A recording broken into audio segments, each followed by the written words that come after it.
وبارك وسلم عليه كرنت البركة بذاته محياه وتعترت العوالم بطيب ذكره ورياه.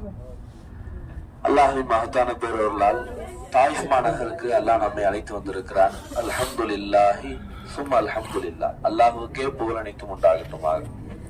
இப்ப வந்திருக்கிற பூமி தாயிஃப் நகரத்துல நின்றுட்டு இருக்கிறோம். இப்போ அந்த தாயிஃபுடைய ஜியாரால ஃபர்ஸ்டா நம்ம வந்திருக்கிறது இப்னு அப்பாஸ் ரலியல்லாஹு அவர்களுடைய மறைந்திருக்கின்ற அந்த இடத்திற்கு வந்திருக்கோம். யார் அந்த இப்னு அப்பாஸ் ரலியல்லாஹு அவர்கள்? கண்மணி பெருமானார் ஸல்லல்லாஹு அலைஹி வஸல்லம் அவர்களின் பிரத்யேக துஆவை பெற்றவர்கள். அவர்கள் தான் இன்று வரைக்கும் ரயீசுல் முஃபஸ்ஸிரீன், சுல்தானுல் முஃபஸ்ஸிரீன் என்ற பட்டங்களை எல்லாம் வாரி வாரி வைத்துக் கொண்டிருந்தவர்கள்.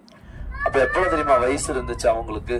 வெறும் ரசூலுல்லாஹ்வுடைய வயசுல இருக்கும் பொழுது அவர்களுக்கு வயது வெறும் 6 வயசு, 4 வயசு.